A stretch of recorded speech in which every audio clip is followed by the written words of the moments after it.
Hello and welcome back to Shakesyear. We're still working on Venus and Adonis, and we've gotten to stanzas 141 to 144 for today, and things are moving quite along. The two of them had sex in the woods, and then she tried to get him to stay, and he was like, no, I want to go hunting, and she's like, that's a terrible idea, you're gonna die, and he's like, I don't care, this whole thing was a mistake, and he got up and he went away. And in yesterday's stanzas, she was lamenting the fact that he had gone away. She gets very dramatic. She tries to follow after him, but since it's so dark outside, she can't really see anything. So she just lies down and starts wailing and moaning, but she's in a very acoustically perfect or acoustically strong area. So all of her wailing and moaning just echoes back at her, and it sounds like she's surrounded by this chorus of other people also wailing and moaning. So she starts singing a song about how love is terrible. And stanza 141 picks up saying, her song was tedious and outwore the night, for lovers' hours are long, though seeming short.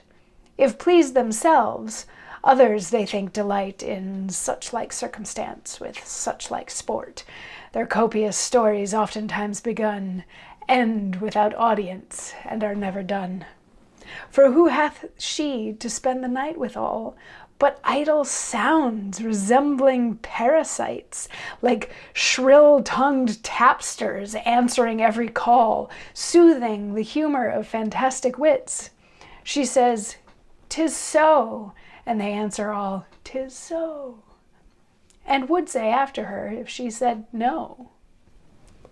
Lo, here the gentle lark, weary of rest, from his moist cabinet mounts up on high, and wakes the morning, from whose silver breast the sun ariseth in his majesty, who doth the world so gloriously behold that cedar tops and hills seemed burnished gold. Venus salutes him with this fair good morrow. O thou clear God, and patron of all light, from whom each lamp and shining star doth borrow the beauteous influence that makes him bright, there lives a son that sucked an earthly mother, may lend thee light as thou dost lend to other.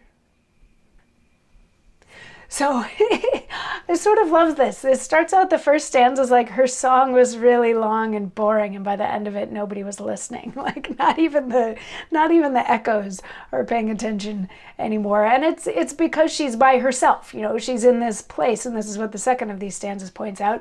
She's in this spot completely alone, just surrounded by echoes. So whatever it is that she says to the echoes, they're obviously gonna echo back at her. But then in stanza 3, it's morning time. The morning lark starts to sing, and the sun starts to come up, and things start to get beautiful.